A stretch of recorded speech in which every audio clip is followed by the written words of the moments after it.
Shalom pemirsa, secangkir pengharapan untuk memulai hari ini. Untuk menerima terang yang dikirim Allah.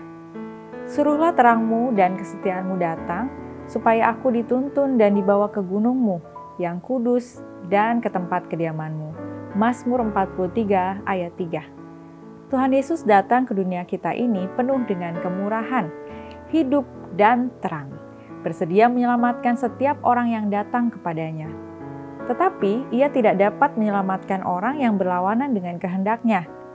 Allah tidak memaksa hati nurani. Ia tidak menyiksa tubuh agar ia boleh memaksa manusia menuruti hukumnya. Semua pekerjaan ini adalah menurut aturan setan. Tuhan telah menyatakan dengan jelas bahwa ia menawarkan kepada orang yang berdosa itu hak istimewa untuk bekerja sama dengan Allah. Ia memberikan terang dan melengkapi bukti kebenaran.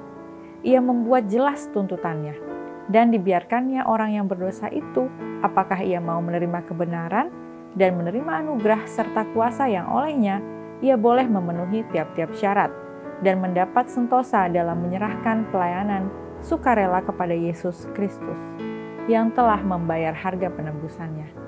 Kalau orang yang berdosa itu merasa bimbang, dan gagal untuk menghargai terang yang telah sampai kepada inteleknya, dan menggerakkan emosi jiwanya, lalu menolak untuk menuruti Allah, maka terang itu bertambah kelam, makin lama makin berkurang kuasanya, dan akhirnya hilang lenyap dari pemandangannya.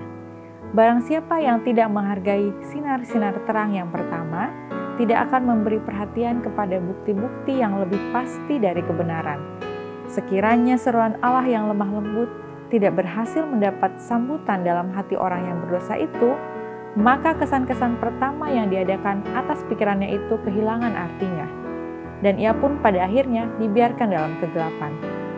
Undangan itu penuh dengan kasih. Terang itu sama terangnya ketika pada akhirnya ia menolaknya, seperti ketika pertama-tama terbit atas jiwanya.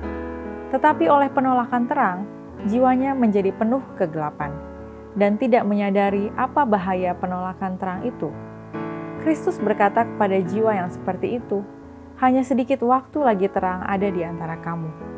Pada hari ini, pastikanlah panggilan dan pilihanmu. Rasul Petrus memberikan kepada kita suatu salinan terbaik dari polis asuransi hidup yang terbaik di dunia ini. Katanya, kasih karunia dan damai sejahtera melimpahi kamu, karena kuasa ilahinya telah menganugerahkan kepada kita segala sesuatu yang berguna untuk hidup yang saleh. Demikianlah renungan kita hari ini. Selalu mulai hari Anda dengan secangkir pengharapan.